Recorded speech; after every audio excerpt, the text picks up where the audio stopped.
Sampurasun para mitra kalintang bingana tiasa tepang deui dina acara Pani Ismanah di kanal YouTube YKB Basa Sunda. Sataacan urang ngabandungan panglenyepan dinten ieu mangga urang nenedah nyuhunkeun pitulung Roh Suci. Ngaturkeun rebunuhun laksa ketika bingahan kaunjuk panjenengan Gusti kumanten ngaturkeun pambakti pangnuhun anu saluhur-luhurna kapayunan amah.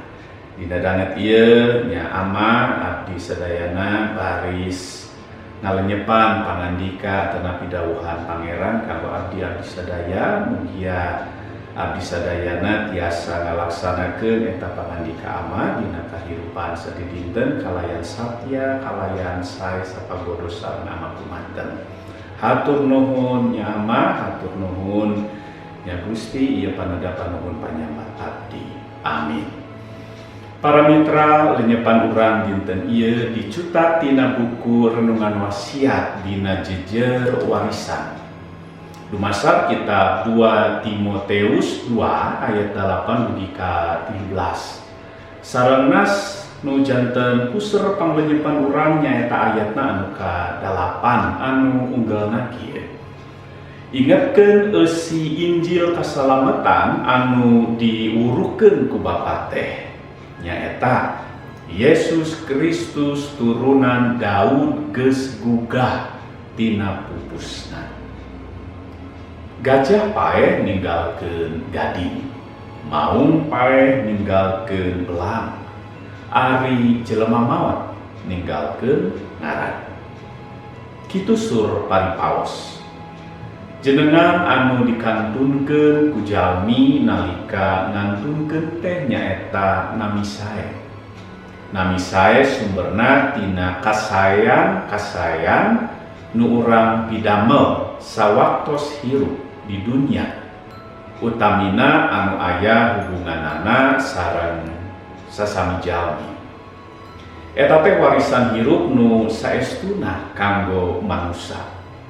Warisan nyaeta warisan anu mangrupi ajen inajen kahirupan nu tiasa janten tuladan sareng titinggal abadi anu baris dipiemut ku batur sanaos urang tos ngantunkeun ieu dunia.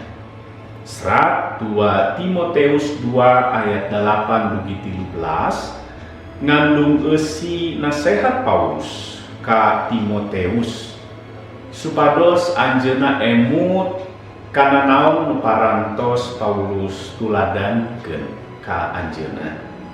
Tuladan dina kasatiaan ngawawarkeun Injil sareng kateguhan hate dina mayunan rupi-rupi tantangan ngawawarkeun Injil.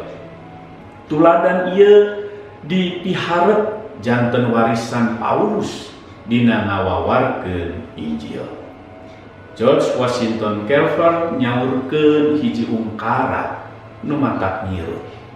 Teu aya saurang ge nu miboga hak datang ka dunya tur ninggalkeunana tanpa hal nu ngandung makna. Urang teu kedah beunghar, kawentar, gaduh pamaruh atanapi gaduh bakat nu luar biasa kanggo ngantunkeun warisan.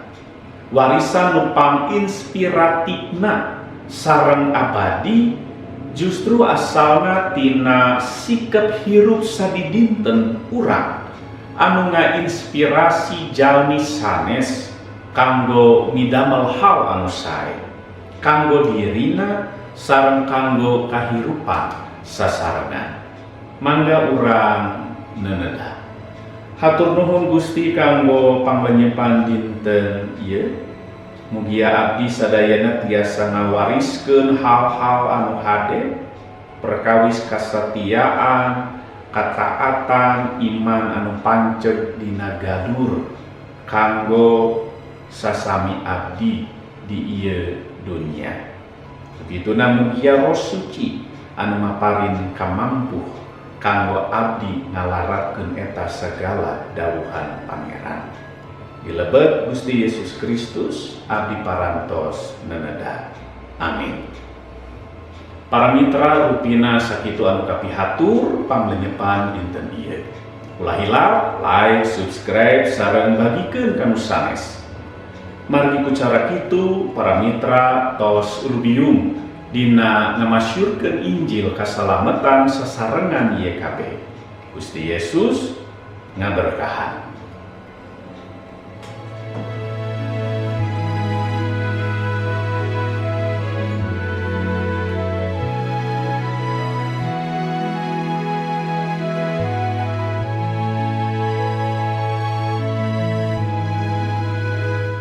Sahabat, mari dukung pelayanan dan pekabaran Injil melalui YKB dengan membagikan link acara ini kepada sebanyak mungkin orang.